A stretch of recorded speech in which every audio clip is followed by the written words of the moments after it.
ऊपर दिखाना है, ये काम हमेशा किसका रहेगा, टैग का। दूसरा हमने एक और पॉइंट लिखा था, कर दी, चलिए ठीक है। एट्रीब्यूट क्या लिखा था, एट्रीब्यूट, एट्रीब्यूट क्या था, यानी एडिशनल इंफॉर्मेशन देना, कंटेंट से रिलेटेड जो भी एडिशनल इंफॉर्मेशन है वो किसके द्वारा दी जाएगी, एट्रीब्यूट के द्वारा, ठीक है। एट्रीब्यूट का यूज हमेशा किसके साथ करोगे, ओपन टैग के साथ, किसके साथ, ओपन टैग के साथ, ठीक है ना। और एक हमने लिखा था, हाँ वही एलिमेंट, क्या लिखा था एक, एलिमेंट, एलिमेंट क्या होता है, टैग और कंटेंट मिलकर के एलिमेंट बनाते हैं, ठीक है, जिसे हम स्क्रिप्ट बोलते हैं। चलिए, तो एक सिंपल हम स्ट्रक्चर की चर्चा करते हैं, तो पॉइंट डाल लीजिएगा, HTML स्ट्रक्चर।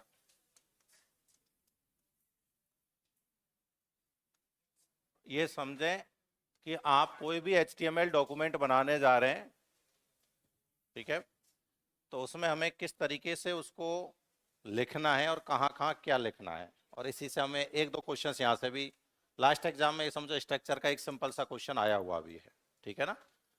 स्ट्रक्चर का मतलब देखिए, सबसे पहले तो क्या आता है, बताओ क्या आएगा सबसे पहले, डॉक टाइप,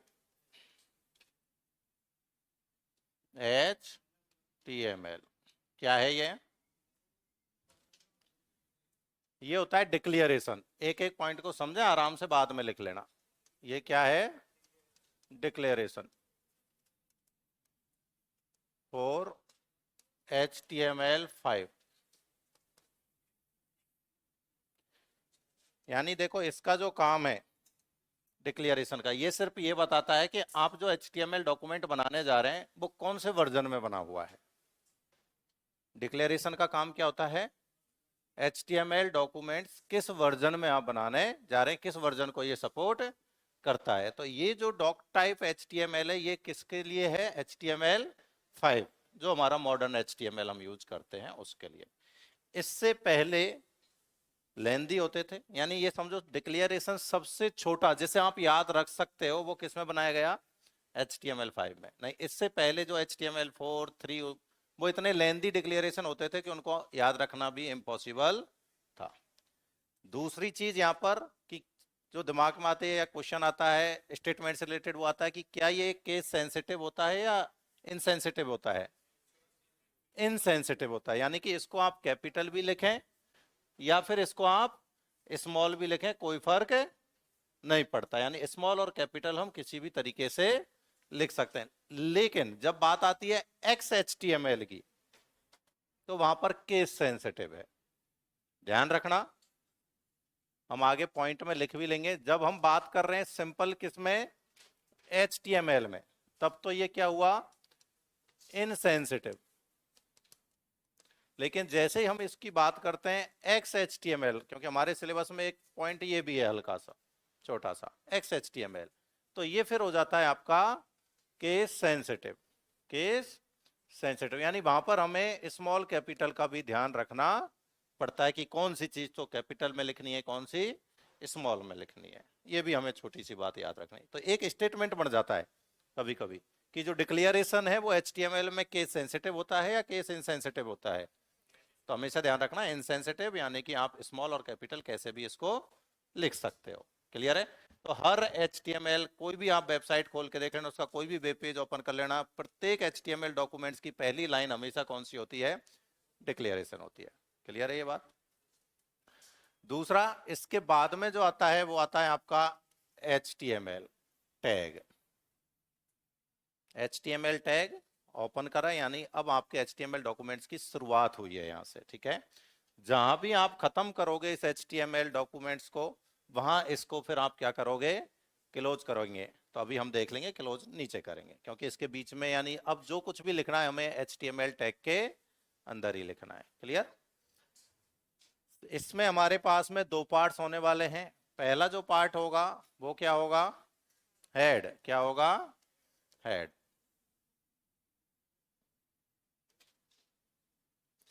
ये बताइए हेड में जो कंटेंट है वो आपको शो करेगा या नहीं करेगा, यानी इसके अंदर हमने कुछ भी लिख दिया तो वो आपको शो करेगा या नहीं करेगा, किसी भी यूजर को?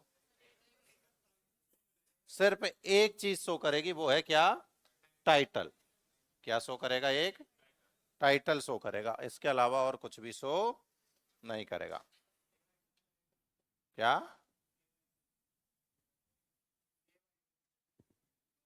हाँ लो, तो वो तो ऑटोमेटिक टाइटल का ही पार्ट हो गया वो, ठीक है ना, वैसे नहीं करेगा कुछ भी। मान लीजिए मैंने कुछ भी लिख दिया, माई फर्स्ट वेबसाइट, आपकी जो मर्जी है। हाँ, ये कहाँ दिखाई देगा टाइटल आपको? क्या काम है इसका? बिल्कुल ब्राउजर की टैब में दिखाई देगा, लेकिन और इसका यूज क्या हो सकता है? एसईओ में यूज होता है। दूसरा, आपको उस वेबसाइट के पेज का बुकमार्क बनाना है, वहां भी इसी के नाम को डिफॉल्ट रूप से लेगा। तीसरा, आप सर्च इंजन में जब लिस्टिंग करते हैं या वेबसाइट में शो करते हैं, तो जो टाइटल होता है वेबसाइट का वो भी वही दिखाई देता है। यानी दो तीन जगह ये यूजफुल है, जो मेन रोल है इसका एसईओ में, ठीक है ना। डायरेक्ट पूछ ले, टाइटल का या हेड के अंदर जो कुछ भी लिखा जा रहा है उसका यूज क्या है, तो वो हमेशा याद रखना है। मेटा इन्फॉर्मेशन हो सकते हैं या फिर एसईओ के लिए हो सकती है, कीवर्ड्स हो सकते हैं, बहुत सारे पार्ट किसके अंदर हो सकते हैं? हेड के अंदर होंगे। लेकिन दिखाई देने वाला पार्ट है जो यूजर को दिखाई दे रहा है, वो सिर्फ और सिर्फ क्या है? टाइटल है। इसके अलावा आप कुछ भी लिखिए, वो इसमें दिखाई नहीं देगा। दूसरा पार्ट क्या है? बॉडी। क्या है? बॉडी। इसमें जो कुछ भी आप लिखोगे वो सब आपको दिखाई देगा। यानी मेन जो कंटेंट है वो किसका है? बॉडी का है। चलो एक लाइन लिख देता हूं, ये लीजिए, मैंने सिंपल एक पैराग्राफ लिख दिया।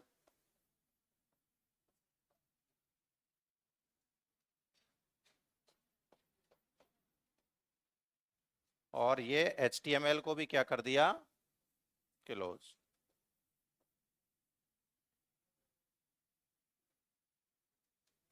ये एक बेसिक स्ट्रक्चर जिसे आप कह सकते हो वो है,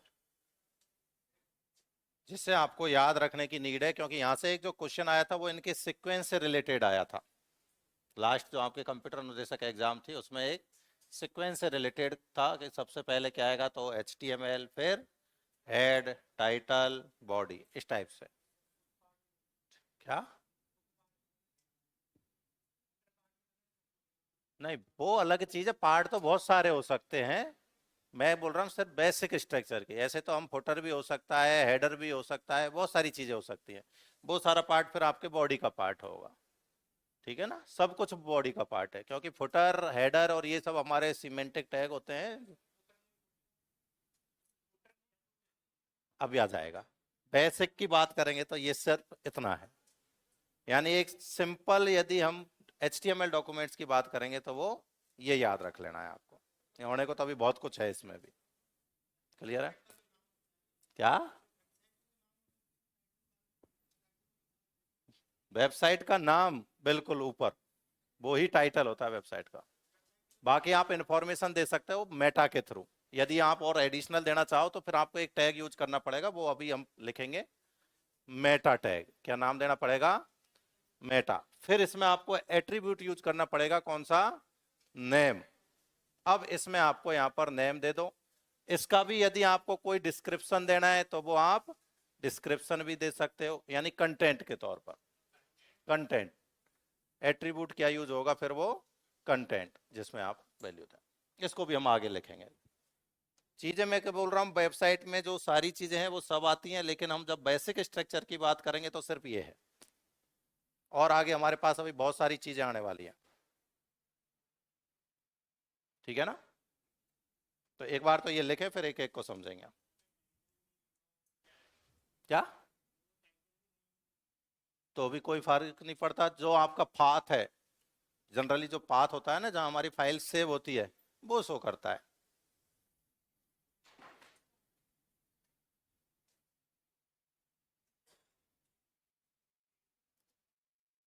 आप लोग तो अभी भी मुझे लग रहा है, देखो एक दो श्याम वाले बैच के हैं ना, पुराने बैच के। हाँ, कहीं ना कहीं कोई नहीं, ये टॉपिक हो जाएगा उसके बाद, इस बार डेटा प्रोसेसिंग कर लेंगे जब उसमें आपका, और नहीं तो ये रिपीट हो जाएगा, कोई दिक्कत नहीं है। डेटा प्रोसेसिंग भी मैं ही करवाऊँ।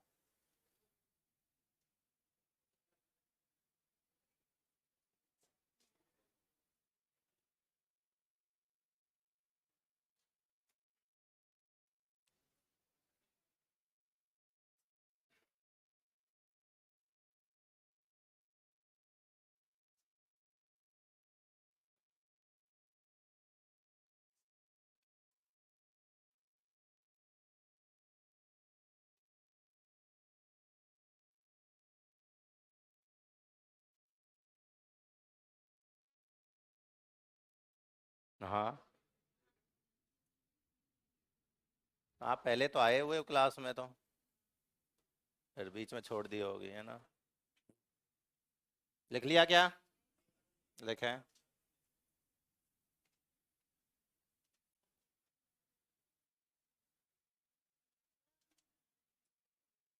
अब ये समझो कुछ पॉइंट हमें इन्हीं के बारे में लिखने हैं, ठीक है ना?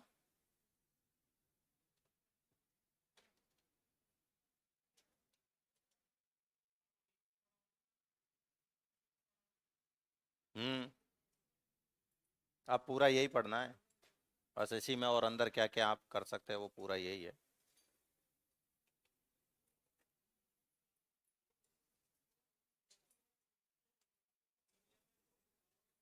हैं? नहीं, नहीं, डेटा प्रोसेसिंग भी लूंगा, ऐसे तो पढ़ाने को तो सब है, लेकिन टाइमिंग के ऊपर है, पहले पढ़ाना था लेकिन टाइमिंग नहीं बैठी थी। वो बोल रहे थे कोई नहीं, वो पढ़ा देंगे।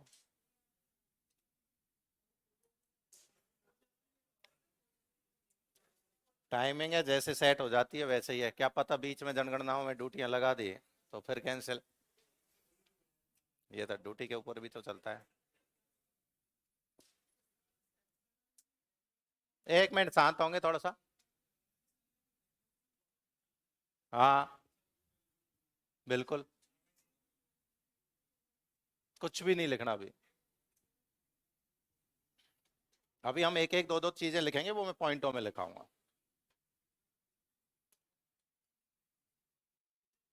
लिख लिया?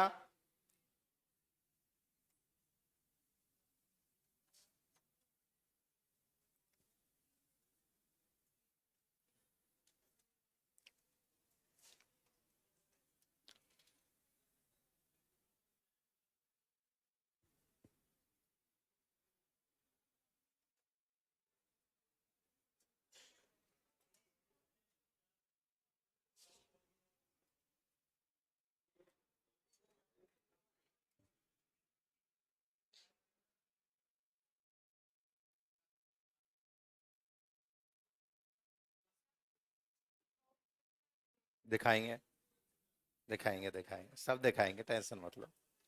लिख लिया क्या? चलो अब एक बार के लिए देखो, मान लीजिए आप इसी को अभी नोटपैड पे लेके जाते हो इस वाले पार्ट को, तो आपको क्या क्या दिखाई देने वाला है, सिंपल इसी को, और मैंने कुछ नहीं लिखा है ये समझो। तो टैब पे तो ये दिखाई देगा माई फर्स्ट वेबसाइट, और पेज में आपको क्या दिखाई देगा?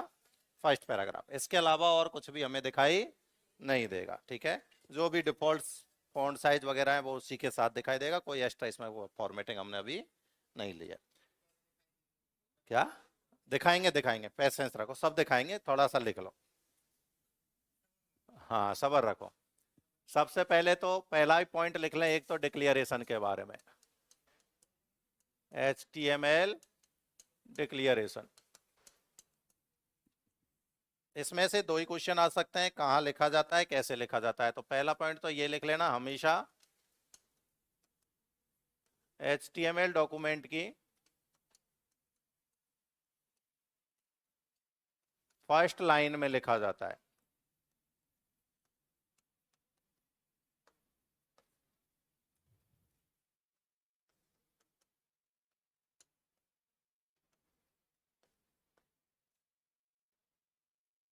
यह है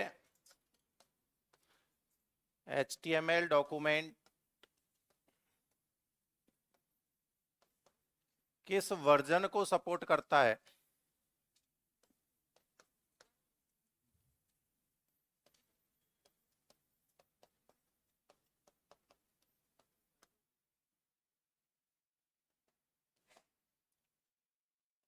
की इंफॉर्मेशन देता है।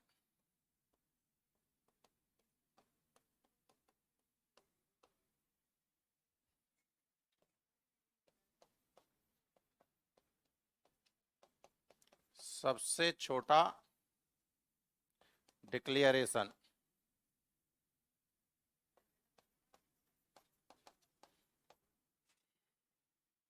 HTML 5.0 में ही यूज किया गया है।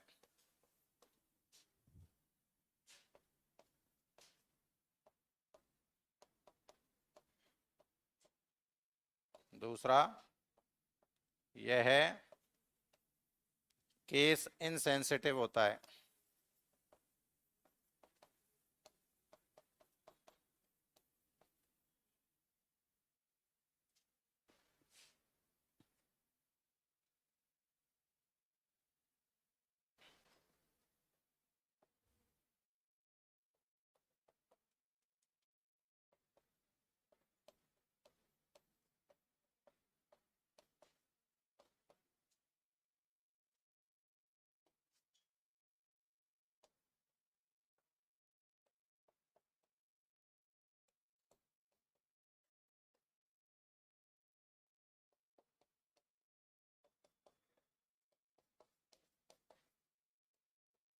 यानी स्मॉल में लिखो या कैपिटल में, दोनों एक समान है।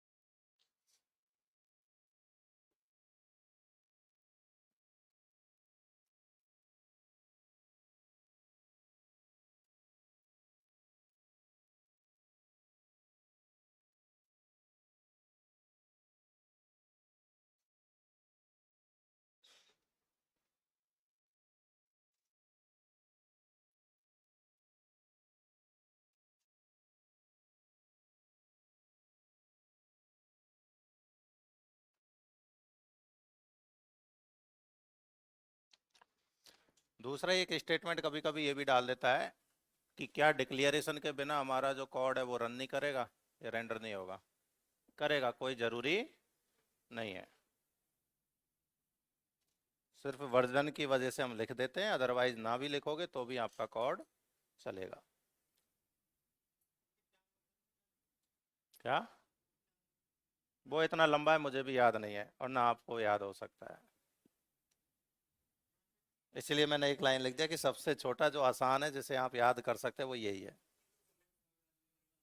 नहीं कर सकता। नहीं, होने को पहले भी था, ऐसा नहीं है। HTML4 में भी था, HTML3 में भी था, लेकिन वो इतना लेंदी है, 4-5 लाइन का डिक्लेरेशन है जिसे हम याद नहीं कर सकते। मैं क्लियरली बोल रहा हूँ, मुझे भी याद नहीं है। मैं ये नहीं कह रहा हूँ कि मुझे याद है, मैं लिखाना नहीं चाह रहा, बिल्कुल याद नहीं है। और मैं कोशिश भी करूँ ऑनलाइन लिखा भी दूँ, मान लो देख के, भाई आजकल तो ऑनलाइन सब मिल जाता है, तो भी वो आपको याद नहीं होना। तो फिर ऐसी चीज में हम क्यों फालतू में टाइम खोटी करें जो हमें पता है याद होने वाली चीज भी नहीं और ना एग्जाम में वो पूछे जाने वाली चीज है। सिंपल सी बात है, जब एग्जाम में भी नहीं आना और जो याद होने में फालतू माथा खराब हो, ऐसी चीज को इग्नोर करना ही बेटर है। छोटा नहीं है वो। आप W3C की जो वेबसाइट है उस पर चले जाना, वहां आपको बहुत लंबा चौड़ा मिल जाएगा, 3-4 लाइन का डिक्लेरेशन है। लिख लिया? चलिए, नंबर दूसरा,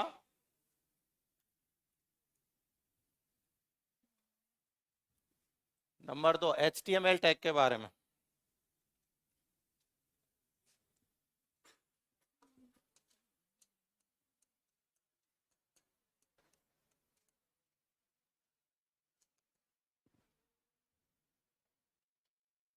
इसमें पहला पॉइंट तो ये लिख लेना, HTML डॉक्यूमेंट का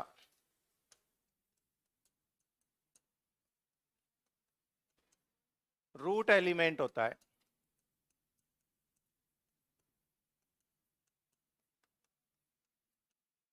रूट एलिमेंट का मतलब हो गया कि डॉक्यूमेंट के जो कुछ भी लिखा जाना है, ठीक है ना, HTML डॉक्यूमेंट में सब कुछ, ऐसे याद रखना, ठीक है। जो कुछ भी है वो HTML टैग के अंदर ही लिखा जाता है।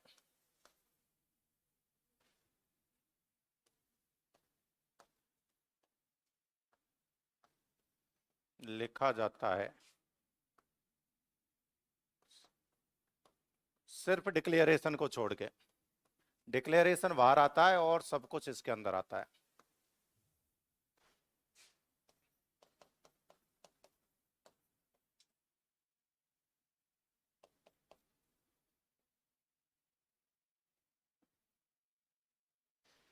एक पॉइंट और लिख लेना, HTML टैग में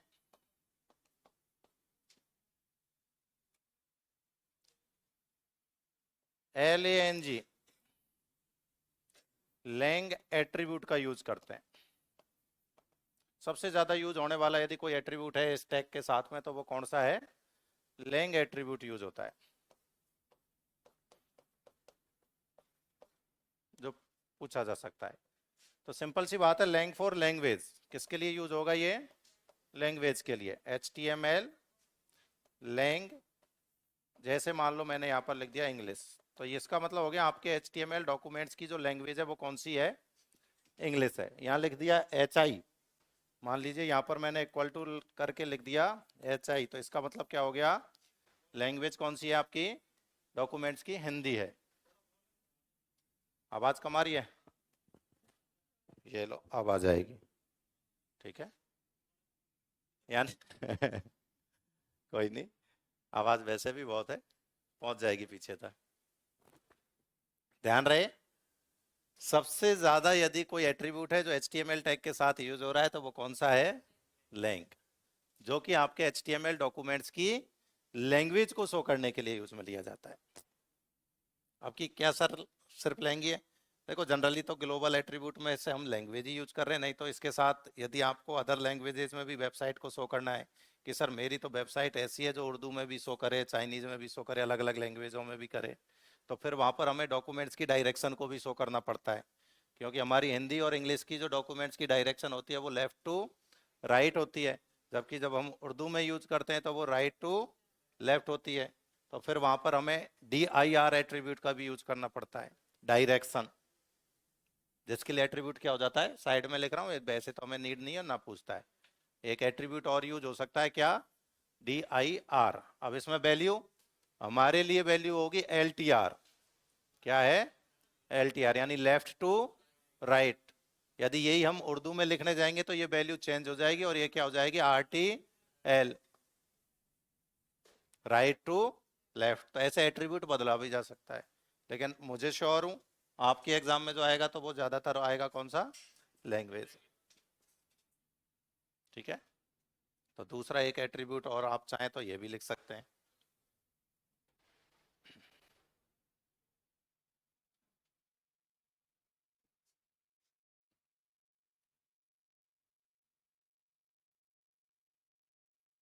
आसान है। तो दो क्वेश्चन यहां पर बन गए। HTML डॉक्यूमेंट्स का रूट एलिमेंट कौन सा टैग होता है? तो HTML टैग। कौन सा? HTML tag. सिंपल, यानी कि डॉक्यूमेंट्स सब कुछ जो कुछ भी लिखना है वो किसके अंदर लिखेंगे हम? HTML टैग के अंदर लिखेंगे। एक पूछ सकता है तो क्या पूछ सकता है? HTML टैग के अंदर कौन सा एट्रीब्यूट हो रहा है? तो लैंग। क्या बोल रहे हो? अरे तो अभी शुरू तो होने तो मेरे भाई, है अभी तो शुरू, इसको लिख तो ले, दो लाइनें लिखी है ये वाली, इनको पढ़ रहे हैं कि ये क्यों लिखा है, ये क्यों लिखा है, इनको समझ लें। फिर एक ले लेना 2 मिनट का प्रैक्टिकल है, कोई बहुत भारी प्रैक्टिकल नहीं है ये, ठीक है ना? अच्छा मूड काम नहीं कर रहा, लो भाई पहले तुम प्रैक्टिकल देख लो, फिर मूड काम करना चाहिए तभी समझ में आएगा है। इनमें कुछ नहीं है प्रैक्टिकलों में, तो ऐसा कि बहुत तगड़ा प्रैक्टिकल होता है इनका, टाइम खराब करने वाला प्रैक्टिकल होता है, बाकी ऐसा कुछ है नहीं। तो लास्ट के 2 4 5 मिनट ले लिया करो। हाँ जी, ये कौन सा टेक्स्ट एडिटर है आपका? नोटपैड, इसे तो सब जानते हैं। तो जो कुछ वहां लिखा है हमने उसको यहाँ लिख दो। अब बताओ, मैंने अभी आपको ऑलरेडी बोल दिया डिक्लेरेशन को लिख टाइप, क्योंकि देखो क्या होता है टाइप करने में समय लगता है यहाँ पर, इसलिए मैं थोड़ा सा लास्ट में लेके रखता हूँ। इससे फिर खोल के लगाओ। अच्छा, इसी से करते हैं क्या? ये ले भाई। अब यार रखेंगे कहाँ इसको? इधर हो क्या? इधर भी नहीं है।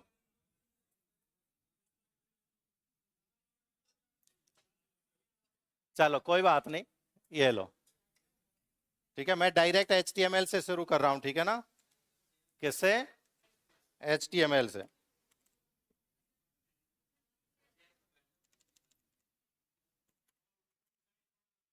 कर लेंगे भाई।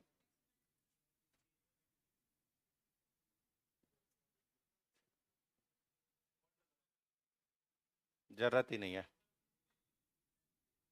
अब ठीक है। हाँ जी, बताओ क्या आएगा अब? टाइटल। क्या आएगा? टाइटल। सॉरी, सॉरी सॉरी, मुझे लगा ऊपर हेड ही लिखा है। हेड, और फिर आपका आएगा टाइटल।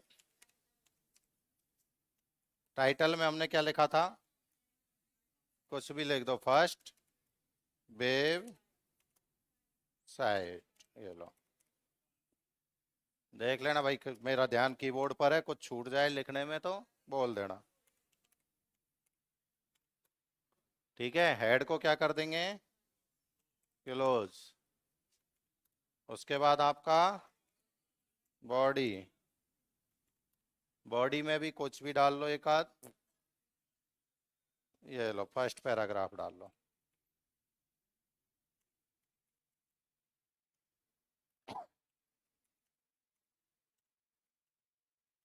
First paragraph. और भी कुछ भी लिखना है तो वो और भी लिख सकते हो, जो कुछ भी लिखोगे बॉडी में ही लिखोगे। अभी के लिए मैं बॉडी को क्या कर रहा हूँ? क्लोज। हो गया। बचा कौन सा? HTML। ये लो, हो गया क्लोज। अब हमने कल लिखा है,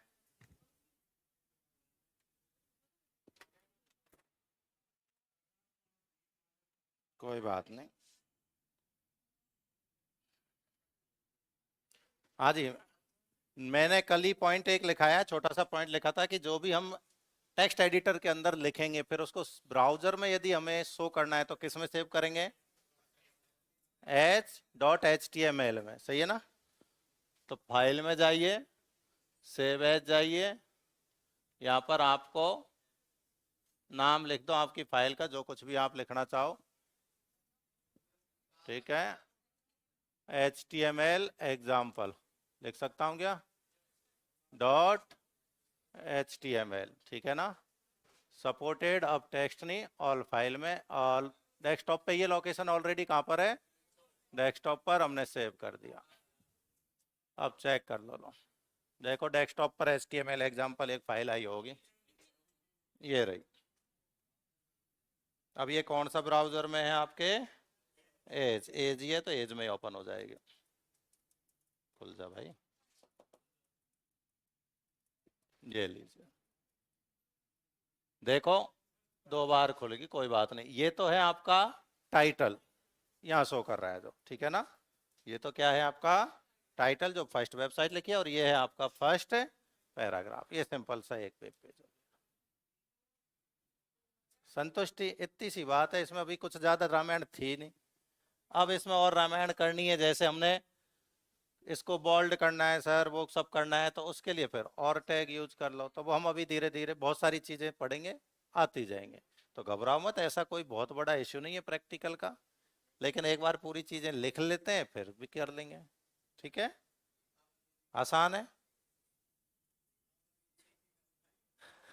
नहीं, ऐसे कोई बात नहीं है, मैं किसी को वो नहीं है। देखो ऐसा नहीं है कि PGDC वाले को नॉलेज नहीं होती। आज के टाइम में सबसे ज़्यादा यदि टेक्निकल स्टाफ है स्टेट गवर्नमेंट में, तो आप लिस्ट उठा के देख लेना, उनकी क्वालिफिकेशन सबसे ज़्यादा PGDC और BCA वाले हैं।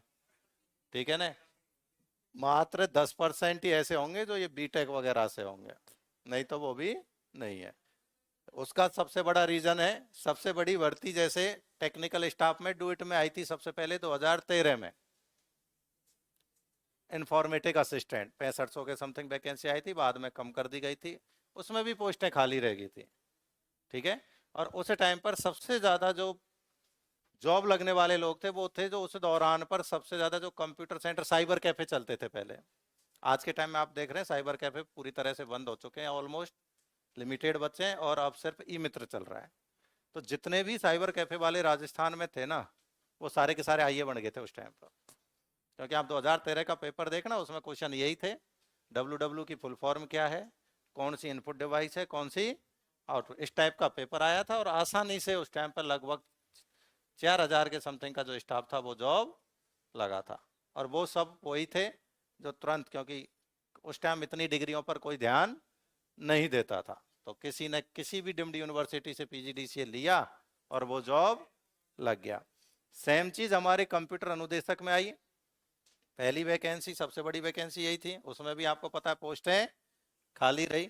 तो उसका भी रीजन यही था सबसे बड़ा, क्योंकि उसमें नॉन टेक्निकल पेपर जिसका स्ट्रांग था, क्योंकि टेक्निकल के तो सब शेर थे, जो एक आध दो ही कुछ परसेंट बच्चे थे जो निकल पाए, नहीं तो टेक्निकल तो फ्लॉप हो गया था सो पूरा।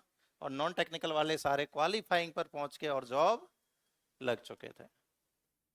ठीक है, तो ऐसा नहीं है कि हमेशा सारे कुछ कंटेंट टीचर या स्टूडेंट की मानसिकता के अकॉर्डिंग चले, ऐसा बिल्कुल अधीनस्थ बोर्ड में मत सोच लेना। सब कुछ ऐसा कभी भी पॉसिबल नहीं हो पाता है, कभी कभी सब कुछ उल्टा हो जाता है। अभी आरपीएससी में देख लो, हर भर्ती का रिजल्ट आ रहा है तो क्या लिखा आता है, एनए, ऐसे आ रहा है ना। पोस्ट होती है 300 और बच्चे क्वालिफाई कर पा रहे हैं कितने, 6 7। तो ऐसा तो नहीं है कि पढ़ने वाले बच्चे खत्म हो गए, ऐसा नहीं है। लेकिन यह है कि हम जिस मानसिकता के साथ पढ़ाई कर रहे थे उसके अकॉर्डिंग जो कंटेंट हमने पढ़ा था उसके अकॉर्डिंग पेपर नहीं आया और हम उसमें फेल हो जाते हैं। सिंपल सी बात है। नहीं, आज भी ऐसा है कि पढ़ने वाले बच्चे हैं, पढ़ रहे हैं और मेहनत भी कर रहे हैं दिन रात, लेकिन कभी कभी आप चाहे कितनी भी बड़ी तैयारी करके जाइए, लेकिन जब वो 2 या 3 घंटे आपके अकॉर्डिंग सेट नहीं हुए ना, तो वो आपकी तैयारी पूरी वहीं दड़ी रह जाती है। तो उस पर कभी निराश भी नहीं होना है। काफी बार बच्चे होते हैं, यार बताओ मेरी तो इतनी तगड़ी तैयारी थी, कोचिंग की हर टेस्ट सीरीज में टॉप 10 में मैं ही आता था, और फिर मेरा ही सिलेक्शन नहीं हुआ, ऐसा होता है। तो ऐसी कोई बड़ी बात नहीं होती है, काफी बार अच्छे अच्छे लोग भी सिलेक्ट नहीं हो पाते हैं, क्योंकि वो दिन आपका नहीं था। फिर कोई दूसरी बड़ी भर्ती में मिलेगा मौका और आएंगे और होंगे। चलिए, लिख लिया ये, प्रैक्टिकल भी हो गया इसका। आगे देखें, पहला पॉइंट, हाँ एक पॉइंट और लिखें इसी में, HTML टैग के अंदर। HTML में 2 पार्ट होते हैं। HTML टैग के अंदर, टैग में मेनली 2 पार्ट होते हैं।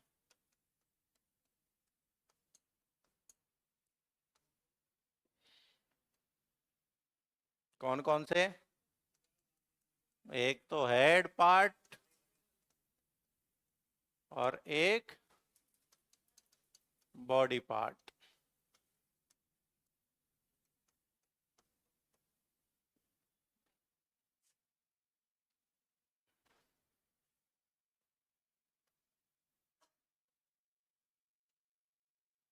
अब हम बात करेंगे हेड की।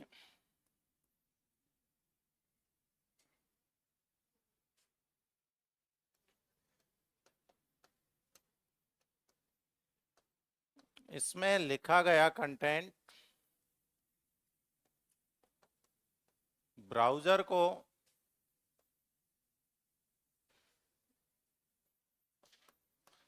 HTML डॉक्यूमेंट की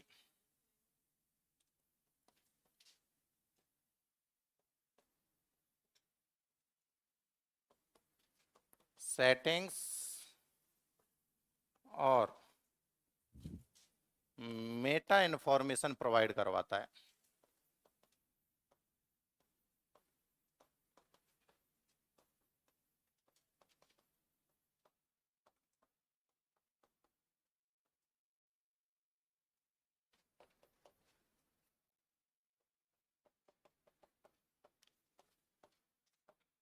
टाइटल के अतिरिक्त अन्य कोई कंटेंट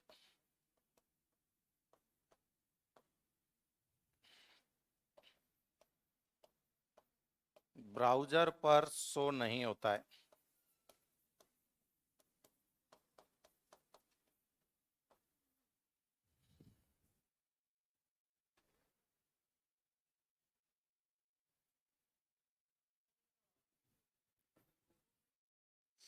तो लोगो वो टाइटल का ही पार्ट है, वो जो लोगो है वो टाइटल का ही पार्ट है, कोई अलग नहीं है। बस हम उसके लिए एट्रीब्यूट बदल लेते। एट्रीब्यूट नहीं होता, टैग यूज होता है, इमेज ही होता है। और लोगो भी आता है आजकल तो। वो फिर होमवर्क का पार्ट हो जाता है इसलिए।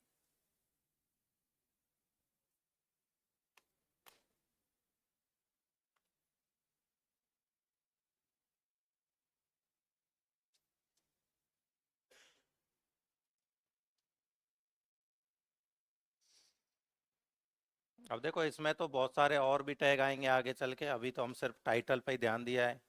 नहीं, जैसे हम CSS में जाएंगे, ठीक है, तो यहाँ हम स्टाइल टैग भी यूज करेंगे, वो भी हेड का पार्ट होगा। जब हम जावा स्क्रिप्ट पर जाएंगे तो स्क्रिप्ट टैग भी यूज करेंगे, यानी बहुत सारी चीज़ें हैं। लिंक भी आ जाएगा, किसी अदर वेबसाइट का भी यहाँ पर रेफरेंस देते हैं मेटा इन्फॉर्मेशन में, तो भी लिंक टैग भी यहाँ यूज किया जाता है। तो कई सारी चीज़ें स्टेप बाय स्टेप आगे बढ़ेंगे, ठीक है।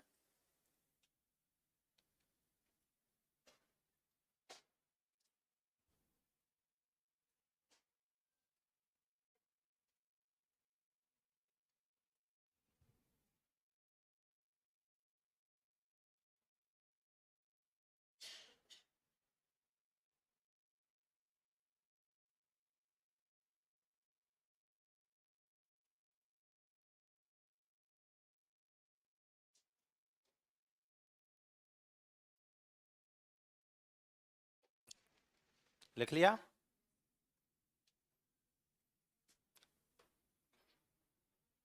एक लाइन और लिख लें इसी में। टाइटल टैग का कंटेंट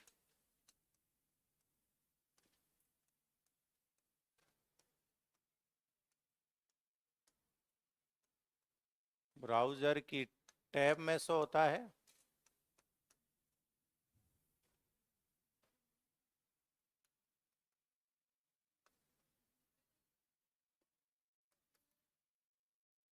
जो कि बुकमार्क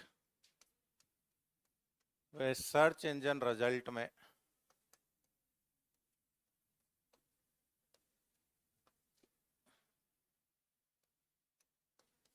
भी यूज किया जा सकता है।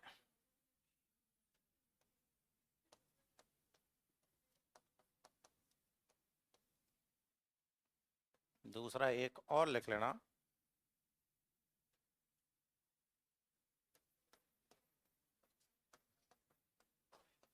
हेड पार्ट में मेटा इन्फॉर्मेशन के लिए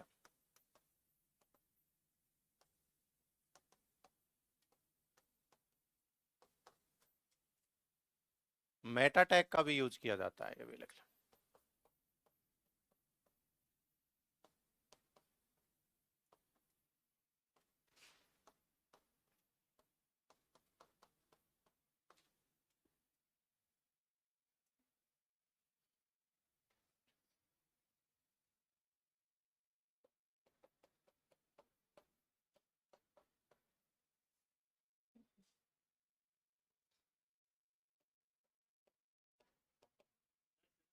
बुकमार्क व सर्च इंजन रिजल्ट।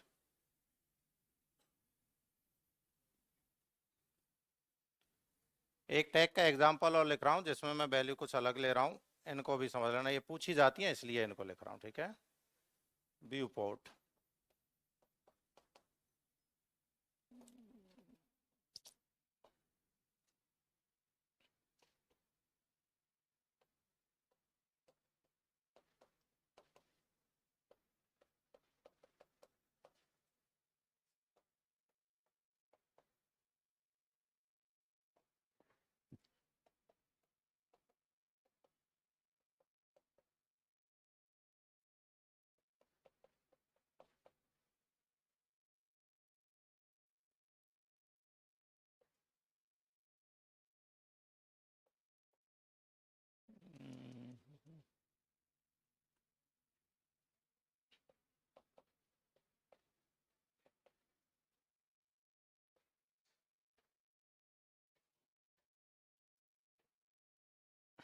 यहाँ पर मैंने दो वैल्यू ली है, दो एट्रीब्यूट के साथ, एक तो नेम और कंटेंट के साथ व्यू पोर्ट, और एक width equal to device width की वैल्यू ली है, और एक इनिशियल स्केल क्या लिया कंटेंट में 1.0।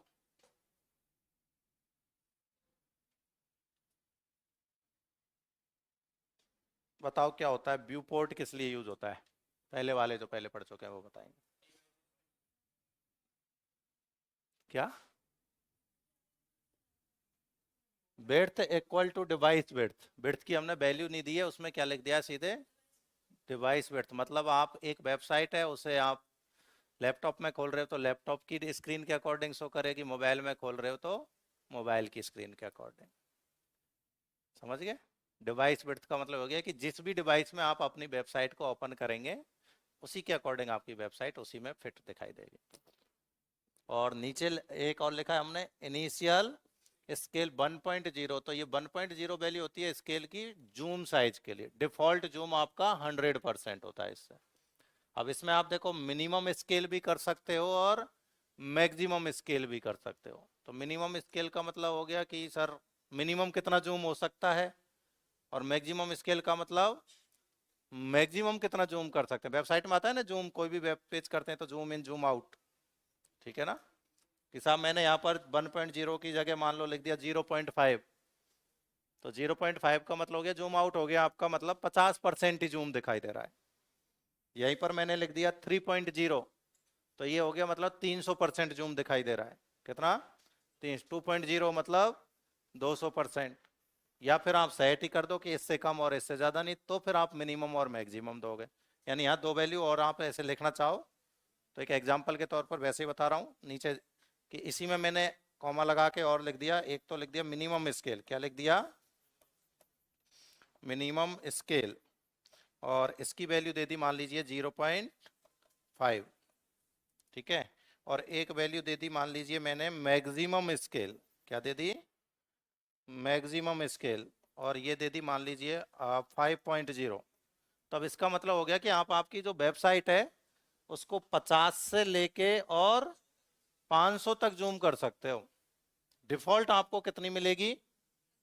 100 मिलेगी। ये डिफॉल्ट के लिए, ये ध्यान रखना, ये इनिशियल स्केल किसके लिए है? डिफॉल्ट जूम के लिए है। किसके लिए है? डिफॉल्ट जूम के लिए। डिफॉल्ट यानी अपने आप। व्यू पोर्ट तो डिवाइस की कंपेटिबिलिटी के लिए है ना, तभी तो वैल्यू दी है कंटेंट में हमने। हाँ, हाँ जी। कहां पर? ये डैश है, ये डैश है। कभी भी जब दो या दो से ज्यादा शब्द होते हैं तो उनको हम डैश में यूज करते हैं।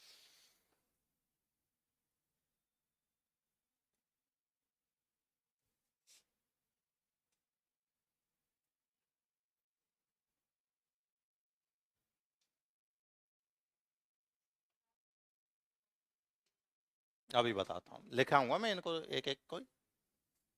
हमने मेटा, ऐसा नहीं है कि यहाँ पर ये वैल्यू फिक्स होगी है, नेम में और भी वैल्यू हो सकती है। ध्यान देना, जैसे मान लीजिए मैं देना चाह रहा हूँ कि साहब मैंने मेरी वेबसाइट का ऑथर का नाम देना चाह रहा हूँ, या कोई कंटेंट है उसका नाम देना चाह रहा हूँ, ठीक है?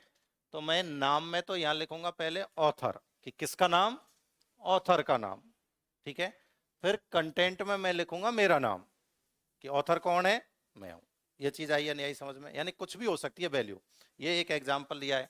अब मैंने यही एग्जाम्पल क्यों चुना? क्योंकि ये एग्जाम्पल एग्जाम में पूछा जाता है। क्या पूछा जाएगा? कि भाई मेटा में मैंने नाम एट्रीब्यूट की वैल्यू क्या दी है? View port. तो ये क्या है? तो आजकल आप सुनते हो ना कि साहब आपकी जो वेबसाइट है वो रेस्पॉन्सिव वेब डिजाइनिंग के लिए, ऐसा आता है ना कि यूजर रेस्पॉन्सिव, ठीक है? तो वो रेस्पॉन्सिव शब्द क्या है? या डिवाइस कंपेटिबिलिटी, ये सब क्या है? कि आप जो भी डिवाइस में, कि सर मेरी वेबसाइट बड़ी स्क्रीन पर खोल रहा हूं तो इसके अकॉर्डिंग ही खुले, छोटी पर खोल रहा हूं तो उसके अकॉर्डिंग ही खुले। नहीं, काफी बार ऐसे आता है ना कि लैपटॉप में तो अच्छे से खुल जाती है वेबसाइट लेकिन मोबाइल में नहीं खुल पाती है, तो उसमें फिर अलग से आता है डेस्कटॉप मोड ब्राउजर में, उस पर क्लिक करते हैं जब वो थोड़ा ठीक मोबाइल में दिखने में आती है, तो वो होता है आपका व्यू पोर्ट। ये डिवाइस रेस्पॉन्सिव वेब पोर्टल के लिए यूज में लिया जाता है। अब कि साहब कैसे बने डिवाइस के अकॉर्डिंग, हमने बोल तो दिया कि मेरी वेबसाइट, इसका मतलब तो ये हो गया कि आपकी मोबाइल में भी ओपन हो जाएगी, लैपटॉप में भी हो जाएगी, बड़ी स्क्रीन पर भी हो जाएगी, लेकिन कैसे ओपन होगी वो अभी हमने नहीं बोला है। रेस्पॉन्सिव तो बना दिया, लेकिन कैसे दिखाई देगी वो नहीं बोला है। तो उसके लिए फिर हमने कंटेंट में विड्थ यूज करा। सब क्या यूज करा? विड्थ। और विड्थ की हमने कोई वैल्यू नहीं दी कि साहब 10%, 20%। यदि मैं यहां पर वैल्यू दे देता, मान लो मैंने दे दिया 50%, तो इसका मतलब हो गया कि आपकी जो डिवाइस है उसकी स्क्रीन का 50% हिस्से में ही आपकी वैल्यू, जो वेबसाइट है वो दिखाई दे रही है, यदि मैंने यहाँ पर वैल्यू डाली तो। लेकिन अब मैंने वैल्यू की जगह पर यहाँ पर क्या शब्द इस्तेमाल किया है? Device width. क्या यूज किया है? Device width. अब इसका मतलब क्या हो गया कि डिवाइस की जैसी विड्थ है, जैसी स्क्रीन है, उतने में ही मेरी वेबसाइट दिखाई देगी। आई नहीं आई बात समझ में? क्लियर हुआ? दोबारा से सुन लें। व्यू पोर्ट डिवाइस के अकॉर्डिंग वेबसाइट को रेस्पॉन्सिव बनाने के लिए हमने किसका यूज किया है? व्यू पोर्ट का यूज किया है। सेकंड हमने क्या यूज किया है? विड्थ में वैल्यू यूज की है डिवाइस की। विड्थ मतलब डिवाइस छोटी हो चाहे बड़ी हो, उसकी विड्थ के ही अकॉर्डिंग उसकी स्क्रीन पर हमारी वेबसाइट हमें शो करेगी। तीसरा इसमें हमने क्या यूज किया है? इनिशियल स्केल, जो कि दिखाता है आपकी वेबसाइट का डिफॉल्ट जूम क्या रहने वाला है। अब मैं यहां पर कर दूं, मान लीजिए इसको 1.0 की जगह कर दिया मैंने साहब 0.9, क्या कर दिया जी, तो कितना हो गया जूम? 90%। तो इसका मतलब ये हो गया जब जब आप वेबसाइट को ओपन करोगे इसको जिसमें ये यूज किया है, तब तब वो कितने जूम पे ओपन होगी? 90 पर ओपन होगी। क्लियर है? तो कभी भी पूछ, जनरली ये तो बेसिक क्वेश्चन भी आता है कि किसी भी वेबसाइट का जूम, डिफॉल्ट जूम कितना होता है? 100। तो अब आपसे उल्टा मैं पूछ लूं कि 100 जूम साइज सेट करने के लिए इनिशियल स्केल वैल्यू क्या लूंगा? तो 1.0। या फिर मैं ऐसे पूछ लूं उल्टा, किसी भी वेबसाइट की मैक्सिमम जूम कैपेसिटी सेट करने के लिए किस एट्रीब्यूट का यूज किया जाएगा? तो मैक्सिमम स्केल। अब मैंने वैल्यू नहीं पूछी, वैल्यू तो मैंने कहा मैक्सिमम सेट करने के लिए, वैल्यू तो कुछ भी हो सकती है, सेट मैं कुछ भी कर सकता हूं। एट्रीब्यूट का नाम पूछ लिया उल्टा मैंने। तो फिर आपको पता होना चाहिए क्या है मैक्सिमम स्केल। मिनिमम सेट करना है तो मिनिमम स्केल। तो ऐसे क्वेश्चंस एक एक छोटे छोटे कभी कभी निकल आते हैं। आई नहीं आई बात समझ में? तो छोटा सा साइड में लिख लो, मैं लिखाई देता हूँ व्यू पोर्ट किस लिए यूज हुआ है। लो नेक्स्ट कर दूं, लिख लिया हो तो ऐसे लिख लेना पॉइंट लगा के कि एक तो हमने ये व्यू पोर्ट क्यों यूज किया है। तो ध्यान रखना, डिवाइस रेस्पॉन्सिव वेब पोर्टल के लिए।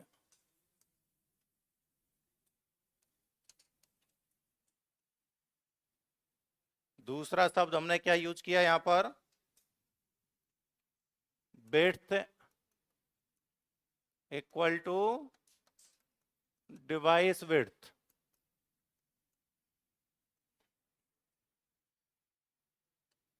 तो यहां लिख लेना मोबाइल, लैपटॉप, टैबलेट, पीसी आदि की स्क्रीन के अकॉर्डिंग वेबसाइट को शो करने के लिए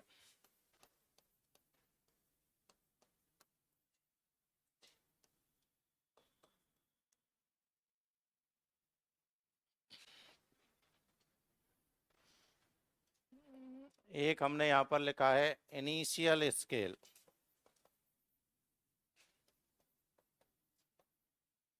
इक्वल टू 1.0। तो ये भी लिख लेना, वेबसाइट को डिफॉल्ट जूम साइज या जूम लेवल 100% पर करने के लिए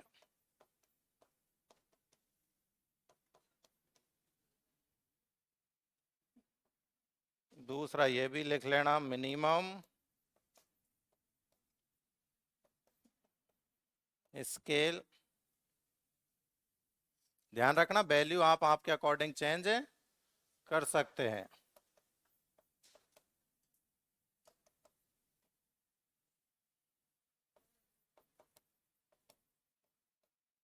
मिनिमम जूम लेवल। अब इस वैल्यू के अकॉर्डिंग कितना हो गया ये सेट? 50%। और हमने एक एग्जांपल लिख लिया था, ये लो मैक्सिमम जूम लेवल।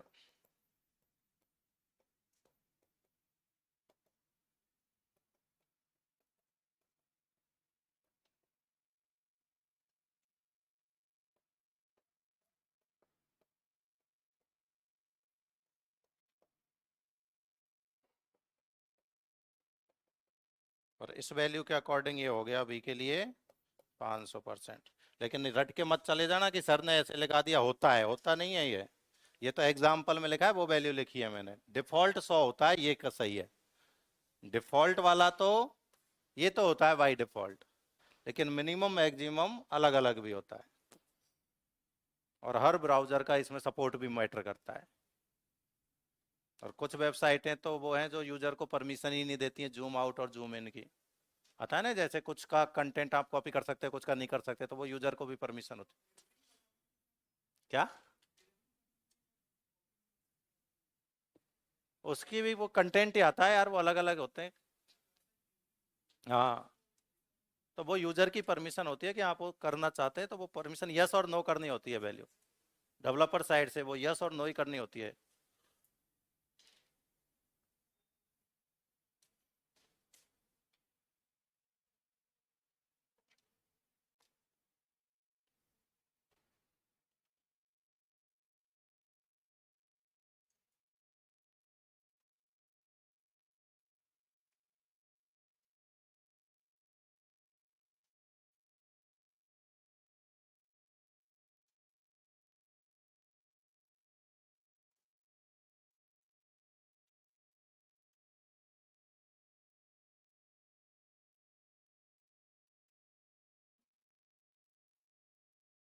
लिख लिया?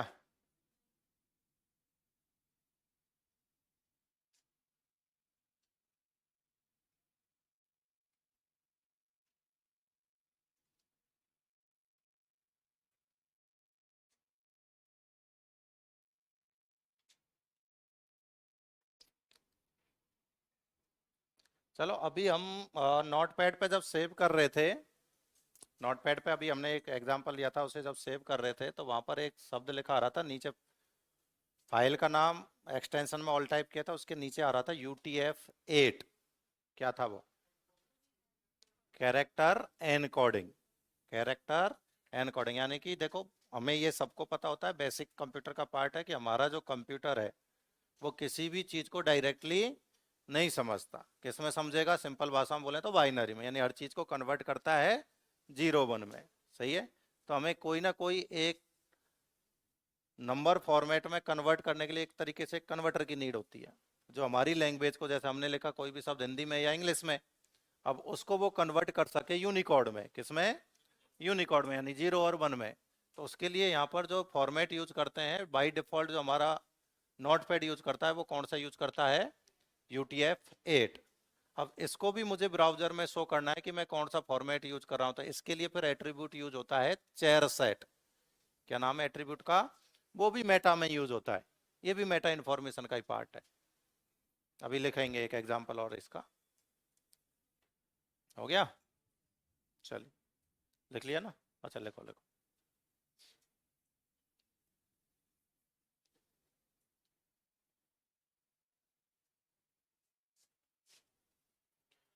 ध्यान रहे, मैं सिंपल कुछ ज्यादा नहीं इसी की बात कर रहा हूँ, मैं एक बार दिखाऊंगा अभी आपको कि ये कहाँ से आया है दिमाग में।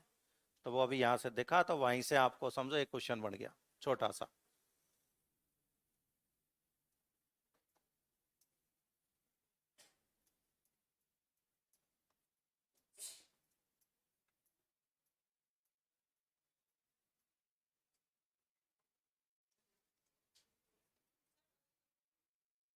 ये देखो, हम जब ये नोटपैड में फाइल में सेव एज में जा रहे थे, तो यहाँ पर ये आ रहा था देखो, एन कोडिंग फॉर्मेट कौन सा है, UTF-8। अब कि सर इसको मुझे मेरे HTML डॉक्यूमेंट्स में शो करना है UTF-8 को, तो पहली बात तो शो करने के लिए कौन सा टैग यूज करूंगा, कौन सा टैग, तो टैग मेटा ही रहेगा। किसमें होगा, ये भी मेटा टैग का ही पार्ट है। अब मेटा टैग में भी इसे मुझे शो करना है तो फिर किसी एक एट्रीब्यूट की नीड होगी, क्योंकि वैल्यू तो किस में जाएगी, एट्रीब्यूट में, डायरेक्ट टैग में तो जाएगी नहीं। तो एट्रीब्यूट कौन सा होगा, चेयर सेट। चेयर सेट क्या नाम है उसका, चेयर सेट। तो कैसे लिखेंगे इसको, देखो एक और एग्जांपल ही है, मेटा कुछ नहीं, एट्रीब्यूट हो गया आपका charset equal to value क्या दे दी इसको हमने, UTF-8। ठीक है, तो अब आपको पता होना चाहिए कि साहब चेयर सेट किसके लिए है, एट्रीब्यूट चेयर सेट का यूज कैरेक्टर एनकोडिंग के लिए, कैरेक्टर एनकोडिंग के लिए किया जाता है।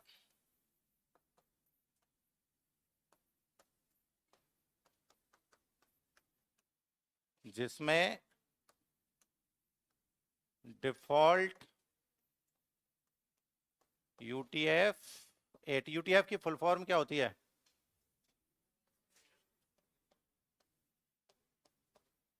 नंबर फॉर्मेट यूज होता है।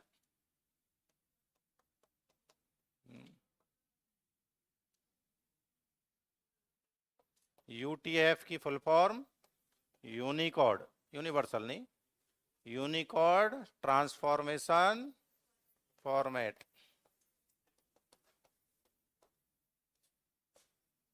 यानी ये क्या करेगा, ऐसे सिंपल भाषा में तुम तो ऐसे याद रख लेना, नॉन टेक्निकल वालों के लिए बोल रहा हूँ कि हमारे हिंदी और अंग्रेजी के शब्दों को 0-1 में यानी बाइनरी में कन्वर्ट करने का काम कर रहा है। क्योंकि कोई भी हमारा यूनिकोड होता है वो किस पर आधारित होता है, बाइनरी पर ही। ठीक है, ज्यादा नहीं तो आपने आस्की कोड पढ़े होंगे, जैसे थोड़ा बहुत तो सुना ही होगा। तो ऐसे ही आप ऐसे समझ लो, जैसे आस्की एक नंबर फॉर्मेट है, ऐसे यहाँ पर हम जो नंबर फॉर्मेट यूज कर रहे हैं वो कौन सा कर रहे हैं, UTF-8। हजारों भाषाओं को अकेला सपोर्ट करता है।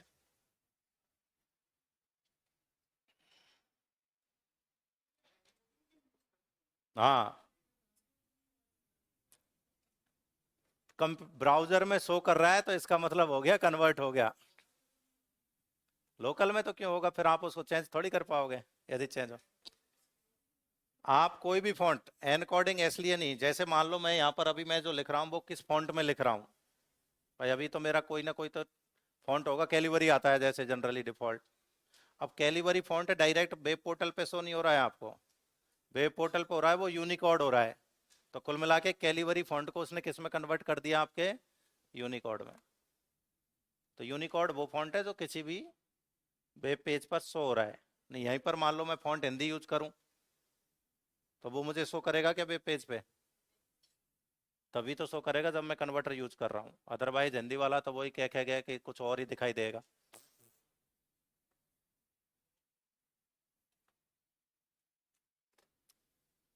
आप बोलते हैं ना मंगल वगैरह कौन से फॉन्ट यूज होते हैं, कुर्तीदेव तो हिंदी में, कुर्तीदेव और ये तो हिंदी के हैं, लेकिन जब ये वेबसाइट पर जाते हैं तो कुर्तीदेव नहीं रहता। वेबसाइट से आप कभी भी कॉपी करना, वहां पर कभी कुर्तीदेव शो नहीं करेगा। वेबसाइट पर गलती से कुर्तीदेव डाल भी दिया तो वो कुछ अलग ही लैंग्वेज होगी, होता है ना, फॉन्ट बदलता है। तो वो कन्वर्जन जो हो रहा है वो इसी फॉर्मेट से हो रहा है।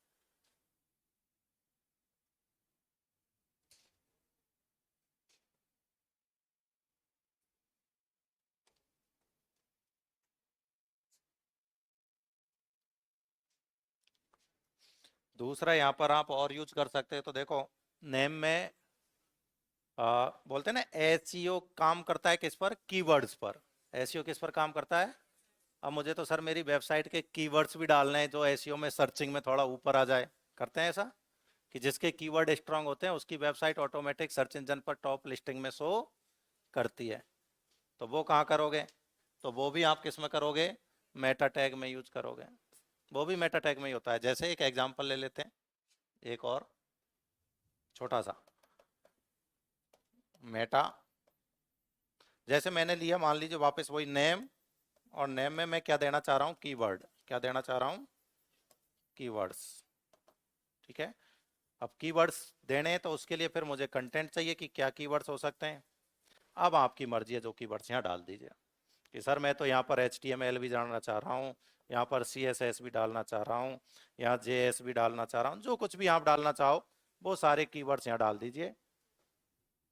तो ऑटोमेटिक इनसे रिलेटेड यदि कोई कीवर्ड आपके सर्च इंजन पर जाएगा तो आपकी वेबसाइट कहीं ना कहीं लिस्ट में नाम आएगा। तो वो कीवर्ड्स ऐसे डाले जाएंगे, यानी पहले नाम देना पड़ेगा कि ये जो कंटेंट है क्या है, ये कंटेंट कीवर्ड्स है।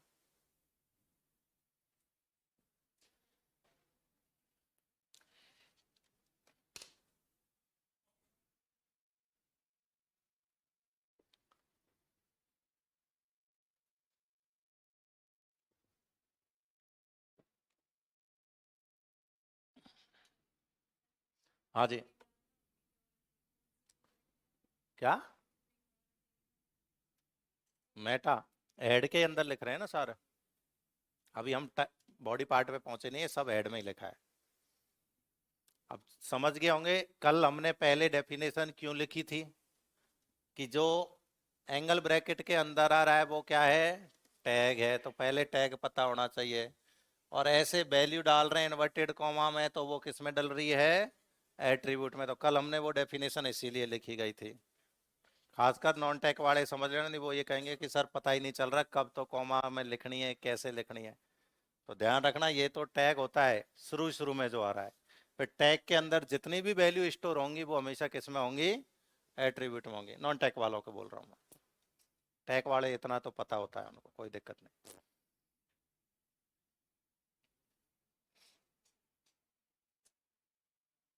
लिख लिया, चलिए साहब। अब आते हैं बॉडी पार्ट में। ये मेन मेन चीज हमने जो लिखी है वो किसकी लिखी है, सारी हेड के अंदर लिखी है, किसमें, हेड में। अब हम लिखते हैं छोटा सा और बॉडी पार्ट। कौन सा नंबर था, नंबर देख लेना आप। अब बॉडी टैग,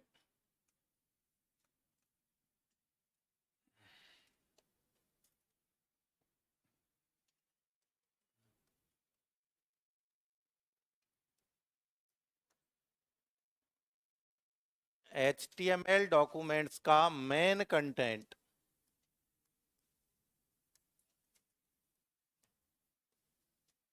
बॉडी टैग के अंदर लिखा जाता है।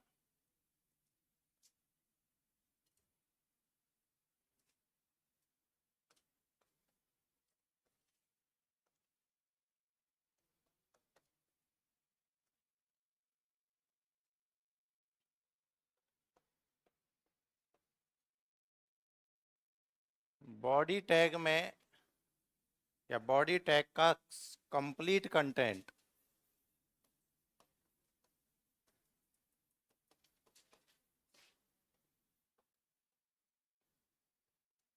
ब्राउजर पर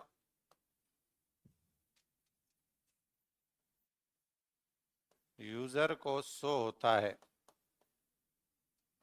किसके अतिरिक्त।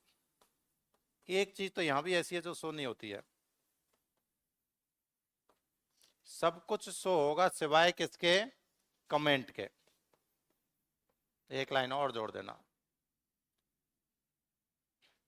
सिवाय कमेंट के।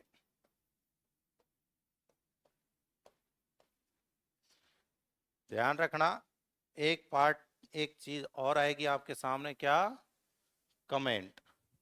ऑप्शन में आता है कभी कभी कि बॉडी पार्ट का ऐसा कौन सा एलिमेंट है या कौन सा कंटेंट है जो ब्राउजर में शो नहीं करता है, तो वो क्या होता है, कमेंट।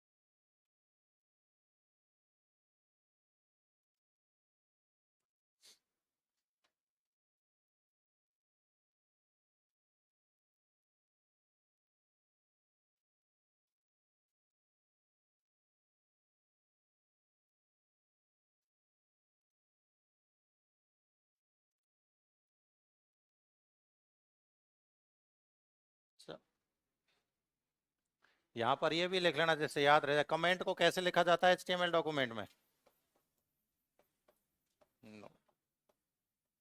एचटीएमएल डॉक्यूमेंट में कमेंट को, जिसमें आपने डिक्लेरेशन लिखा था वही याद कर लेना,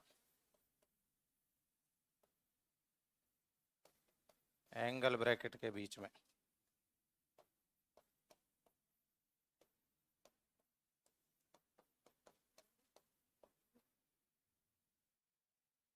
ठीक है ना? नहीं तो अभी आगे चल के फिर हमारे पास single line double line comment भी आएंगे, वो आगे देखेंगे। एचटीएमएल में नहीं होते हैं।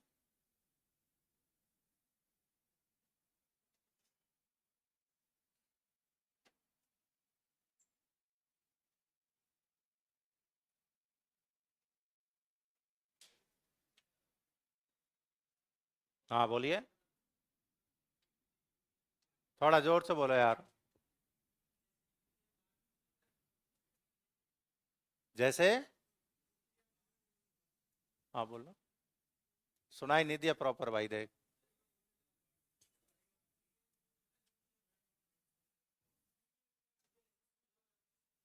यार ये पंखों की आवाज। 16 किस्म होगा वो तो देखो, अलग अलग आपके जो एडिटर होते हैं उन पर डिपेंड करते हैं फॉर्मेट। हमने जो लिखा है वो नोट पैड के अकॉर्डिंग लिखा है, नोट पैड में ये डिफॉल्ट होता है, नहीं बाकियों में ये नहीं भी होता है। ठीक है ना? तो ऐसा बिल्कुल भी नहीं है कि ये फिक्स होती हैं ये चीजें, ये हर सॉफ्टवेयर के अलग अलग कंपेटिबिलिटी होती है, उसके अकॉर्डिंग सपोर्ट करते हैं। ये तो मैंने आपको, मुझे जस्ट नोटपैड में दिखाया है, तो मैंने नोटपैड के अकॉर्डिंग आपको बता दिया कि ज्यादातर हमारे ये काम आ रहा है। क्योंकि हमें पता है ज्यादातर, हाँ, जो प्रोफेशनल डेवलपर होंगे वो जरूर अलग अलग पेड टेक्स्ट एडिटर यूज करते हैं। नहीं तो मुझे नहीं लगता कोई स्टूडेंट को नीड है पेड एडिटर यूज करने की, हमें सीखना है तो नोटपैड सफिशियंट है ना? लिख लिया?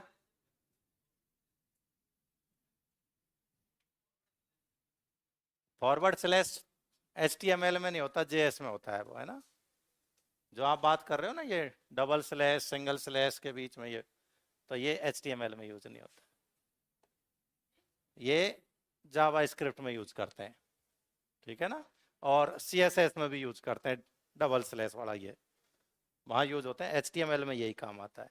और HTML में सिंगल लाइन हो चाहे डबल लाइन हो, कमेंट कोई सा ही हो, इन्हीं के बीच लिखा जाता है। क्लियर? आगे बढ़े। हाँ जी, देखो मेन एलिमेंट्स के तौर पर लिख लीजिए आप कि बॉडी में मेन एलिमेंट्स क्या क्या हो सकते हैं। बॉडी पार्ट या बॉडी टैग।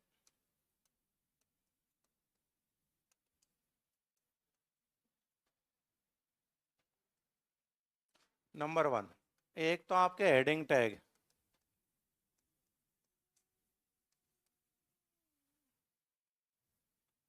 हेडिंग टैग कहाँ से कहाँ होते हैं? H1 से H6।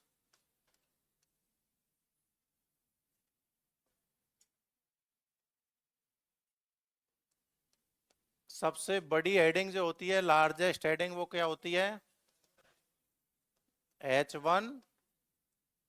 और सबसे छोटी यानी स्मॉलेस्ट हेडिंग होगी वो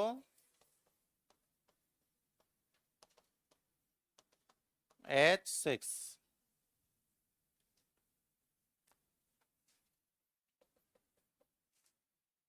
यानी H1 फर्स्ट हेडिंग,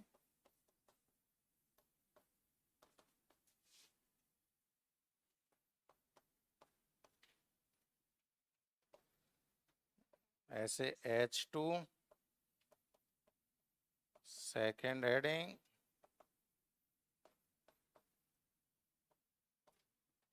और इस तरीके से ये H6 सिक्स्थ हेडिंग।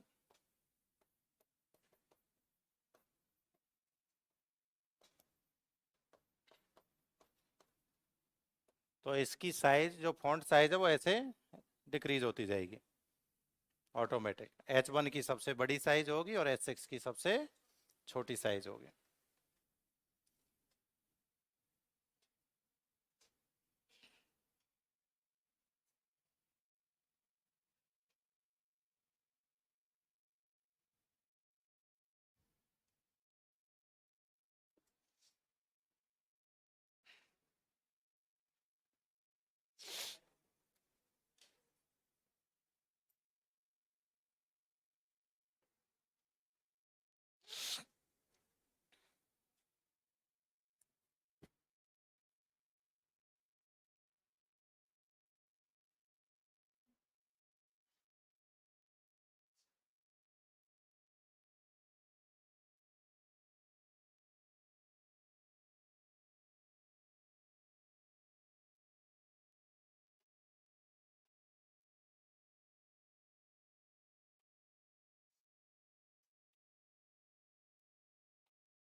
लिख लिया?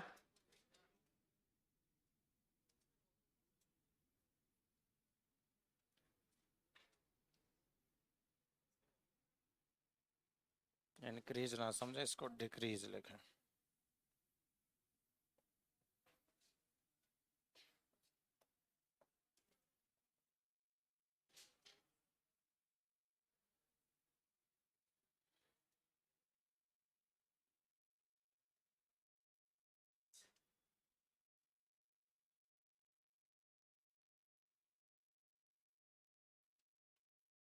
लिख लिया?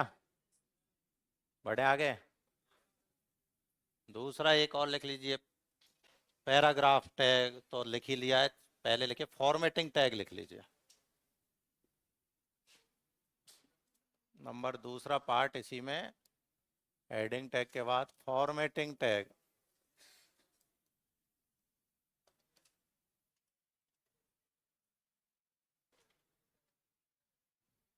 फॉर्मेटिंग टैग में जैसे B4 बोल्ड के लिए, किसके लिए? बोल्ड के लिए। इटैलिक एक ही एग्जांपल में लिख लेंगे इसलिए।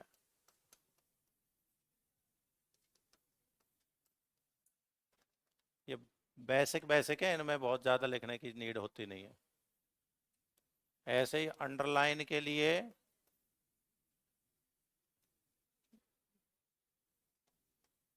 बोल्ड के लिए, और दूसरा कौन सा यूज कर सकते हैं, एक और होता है, कब काम में लिया जाता है, यहाँ लिख देता हूँ, कभी कभी पूछ लेता है आगे, ये भी किस में होता है? बोल्ड के लिए होता है।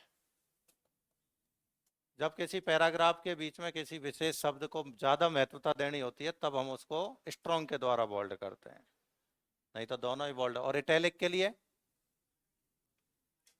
क्या? नहीं, आई के अलावा, आई तो मैंने लिख रखा, आई के अलावा होता है कोई है? अब यार ऐसे ऑप्शन दूंगा जब, तो HTML में ऑप्शन देने लगे जब तो पार ही पड़ गए। अब ऐसे तो ये कहते साहब येलो कलर येलो कर दो, बैकग्राउंड कलर तो ये हाईलाइट जैसे, तो ये तो बिना मतलब की चीजें हो जाती है। सुपर स्क्रिप्ट, सब स्क्रिप्ट सबके लिए है, बताओ, ये तो बहुत ही बेसिक चीजें हैं।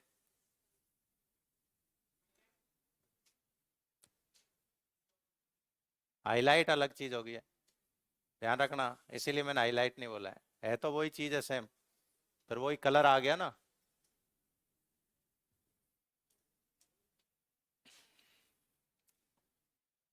एक बार इनका ले लो एक एग्जांपल, फिर इन सब का भी करेंगे। जैसे मान लो मैंने पैराग्राफ ही ले लेता हूँ एक पैराग्राफ, ये मैंने बोल्ड भी कर दिया, चलो मैं ऐसे अलग अलग कर देता हूँ, फर्स्ट बोल्ड, फिर आई, पैराग्राफ,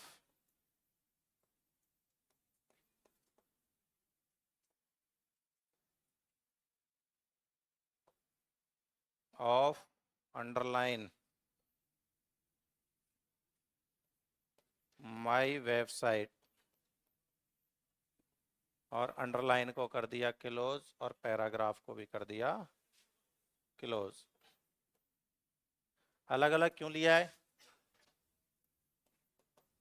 देख लो, यानी एक पैराग्राफ है, ध्यान देना, जिसका नाम पैराग्राफ, यानी आप इसका रिजल्ट देखेंगे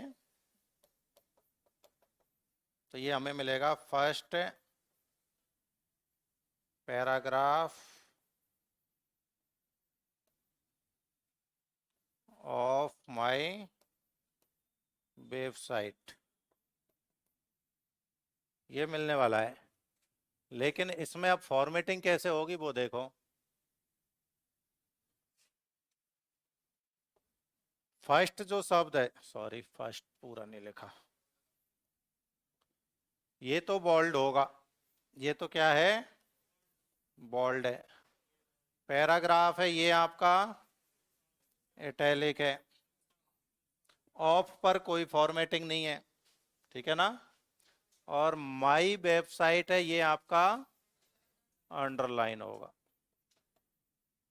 इस टाइप से दिखाई देगा ये, एक ही पैराग्राफ आपको। चाहे तो एक साथ भी कर सकते हैं, ऐसा नहीं है कि एक साथ नहीं कर सकते, वो अलग अलग शो करने के लिए नहीं, आप सारे एक साथ यूज कर दें, सारे इफेक्ट एक ही लाइन पर, ऐसे भी लिख सकते हो इसको। लो,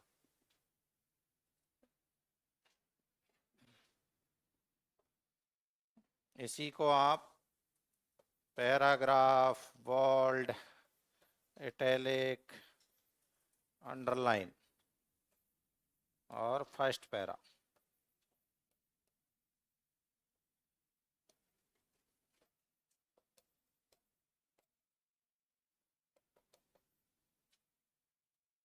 और कैसे ही बंद कर सकते हो आप।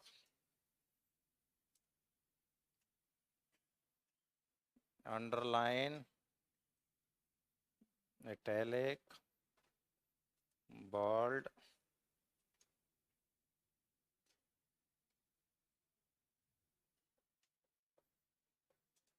पैराग्राफ।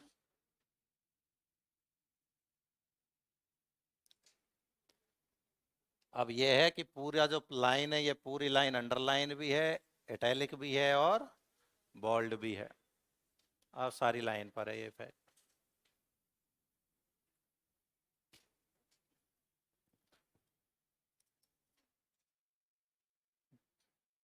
जो टेक्निकल वाले हैं वो बताएं क्या XHTML के अकॉर्डिंग इन दोनों में से कौन सी लाइन सही है। XHTML, जो टेक्निकल वाले हैं या जिनको थोड़ा बहुत आती है वो बताएंगे।